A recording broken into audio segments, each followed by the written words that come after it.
think we've seen a couple of long-established Wigan players who've maybe stepped up in their performances as well this year. The one that stands out to me the most is Sam Powell. I think Adrian Lamb's clearly developed him and brought him along a lot.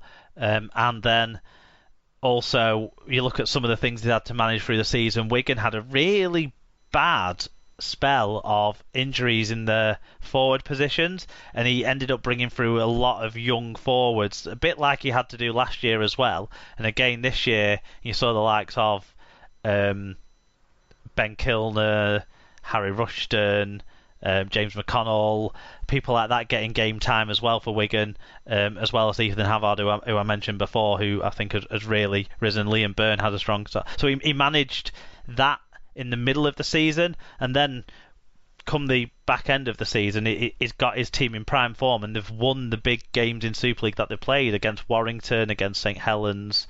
So, league leaders winner, deserved winner. He's integrated Jackson Hastings into that group as well, which isn't a feat to be underestimated in a way, given he'd had success the previous year, so he was almost due a bit of a form dip in some respects, and someone who you have to work with in the right way to get the best out of him as a character. So not an easy feat, given the problems he'd had before he came over here. So it's someone who could have gone quite badly, but did very well and has really put the responsibility on him, and as he showed on Friday night, has really got something out of him. Yeah, for sure. So I think when we think about it, it was a hard award to give this year, I think, to pick an outstanding coach, but we've made a good case for why Adrian Lamb was chosen there, I think. And then Paul McShane, the Man of Steel, I can't remember seeing someone be quite so emotional at winning the award. It clearly, the game means a lot to Paul McShane. It's so apparent in how he is on the pitch, what he does around the sport off the pitch, and winning this award, clearly a culmination of that for the man. Exactly. The fact that he's involved in the community game as a head coach in his spare time, as well as playing professionally, is a big commitment, and he's someone I think who will be doing that sort of thing possibly forever. He'll always be popping up somewhere doing something. You just get the impression he just enjoys being out there. Yeah, whether absolutely. he was necessarily, in my view, the Man of Steel, I'm not convinced. I think he's one of those ones where the voting system has really played to his. I don't think, for example, under the old voting system, he would have got it. I get the sense that from the way it was described on the show, that the top 5 was picked from the points per game method that we'd seen introduced into the table, but then the final winner was chosen by the panel, with Ellery Hanley leading on that from the 5 players. So I don't think he won the most votes, was the kind of takeaway that I took from the way that they talked around deciding the award.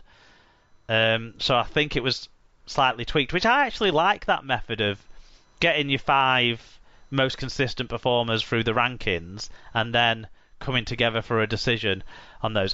I agree. I'm not sure I would have personally chose Paul McShane as the best player in Super League this year, but when you think the first 6 or 7 weeks of the season are so long ago, but when you do think back to those times, there was 2 players who were clearly leading the way in the competition at that time, Paul McShane and Aidan Caesar, and Castleford were second in the table at that point. They'd just beaten St Helens. McShane had a massive part in that game and probably was the standout individual kind of player in that first part of the season. And if you take that to then be the rest of the season, that first part of the season was around about 40% of the season. So then after the resumption, I think he was inconsistent. I think because his side was very inconsistent, but he was always their best player, even if he was getting 6 out of 10, because most of their players were getting 4 out of 10 in games where they were poor, or he was getting 9 out of 10 where some of the players were also contributing. I didn't see a Castleford game this year where he wasn't one of their best 2 players, and he played in all of their games. But you're right, there is an element of he stood out in a side that really did not stand out this year. Yeah, and I think there's an element, but yeah, he still is a fantastic player. Don't get me wrong; he's still someone head and shoulders above. And I think Castleford is a good home for him. It's somewhere where he's settled, he's doing well, and that side fits to him. So that sort of makes sense. Yeah, and after with his acceptance speech, you had to put aside your kind of feelings that I would have maybe chosen someone else, and just congratulate the guy on it and how much it means to him. What we'll do for the Super League Pod Awards is we'll probably have a 5-man shortlist of that 5-man shortlist that was up for the award, but then let people pick their own choices as well outside of that. But yeah, I would have gone for a different player in the 5, and maybe we'll talk about that in the passage of time when we have our end of season wrap up awards show. But let's move on to the Dream Team, Tim. Yes, so players from 8 different sides have been included in the Super League Dream Team for 2020. 7 of the players in the team have been included for the first time. The Man of Steel, Castleford hooker Paul McShane, Wigan fullback Bevan French, and Huddersfield halfback Aidan Caesar from the Man of Steel finalists make their first Dream Team appearances. The other first-time entrants are Salford centre Christian Inu, Wakefield prop Kalepi Tanganoa, and Warrington centre Toby King, and prop Mike Cooper. I can't believe what I've copied this from had Inu as a centre when he was picked on the wing.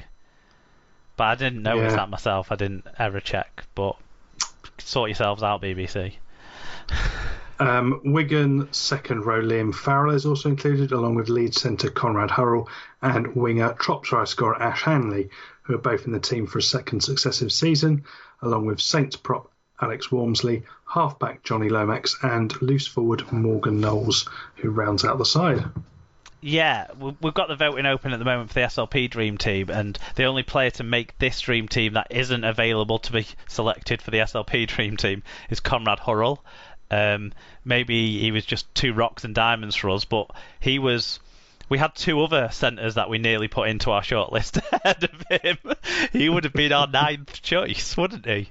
As a group. Yeah, it would have been. Remarkably.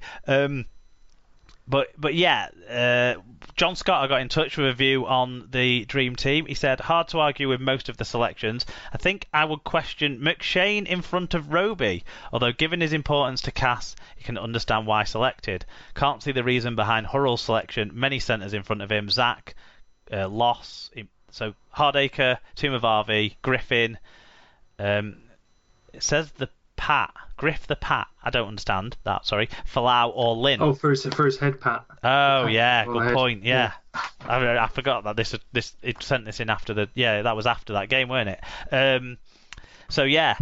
And also, we would add to that list of people that we would have picked ahead of Hurrell as Sammy Sony Lange, Jake Wardle, Craig Hall.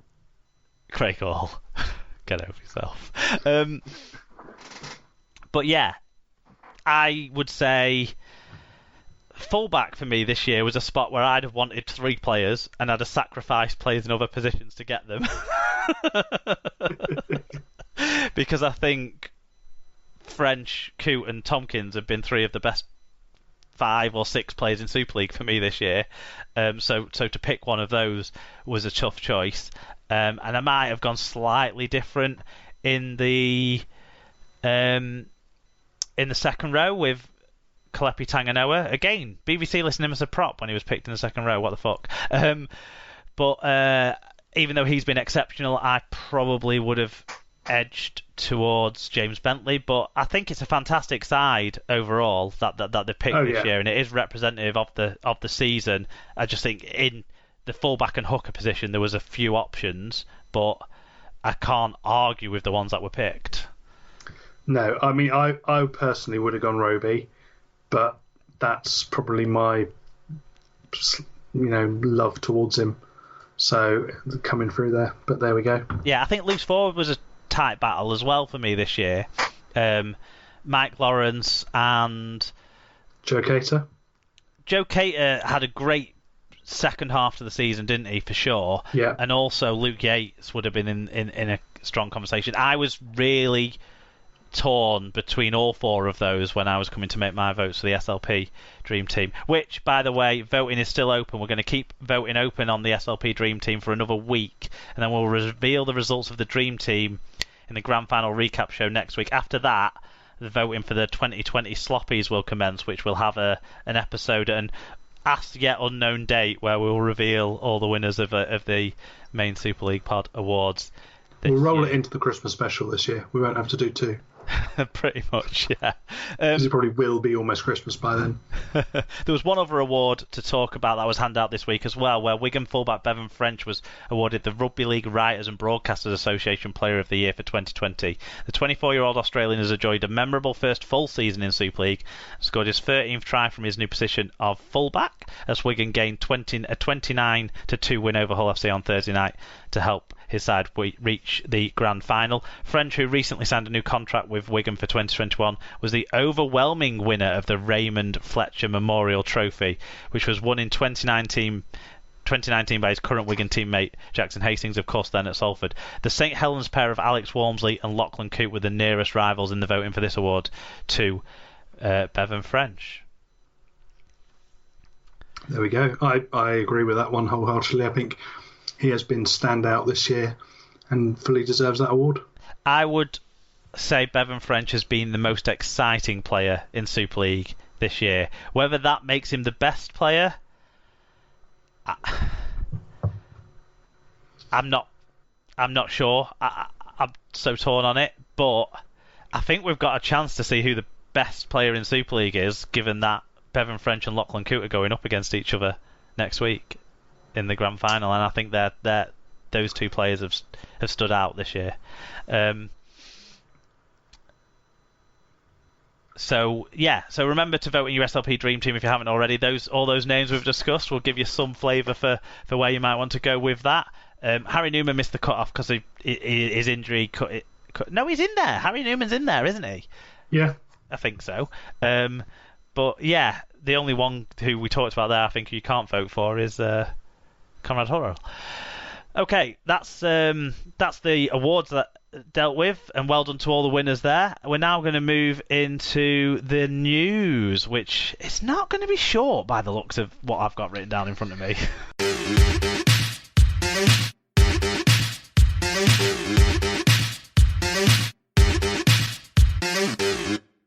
Okay, time for the news. And Rugby League has received a £12 million survival package from the government to help aid the sport during the COVID-19 pandemic.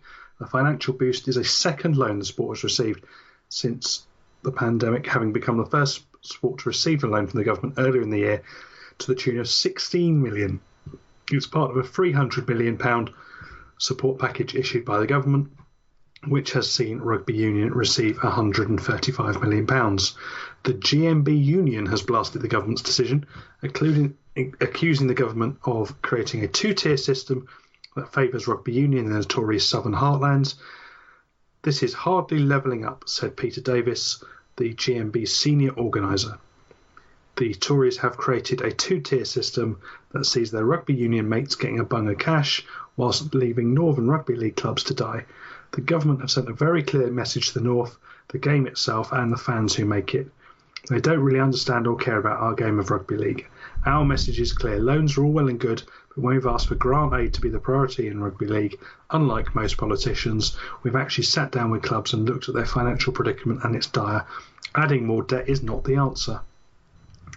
Rugby Football League Chief Executive and wearer of fine suits, Ralph Rimmer, says his sport got exactly what they wanted from the government sport relief package. Rimmer dismissed comparisons with the $135 million being given to Rugby Union, pointing to the losses incurred by scrapping of the crowd-pulling autumn internationals, and insisted the government satisfied his body's bespoke requirements. We made a calculation based on lost ticket revenues incurred from the 1st of October to the 1st of April, Rimmer said. The government has now responded twice and delivered what we asked for. I'm not really bothered about Rugby Union. They will determine what is suitable for them. We got what we wanted, provided we use it responsibly. This will enable us to stabilise the sport, manage our way through to some sustainable growth and give us a bright future. Rimmer says he accepted the government decision to hand out loans rather than grants. This is money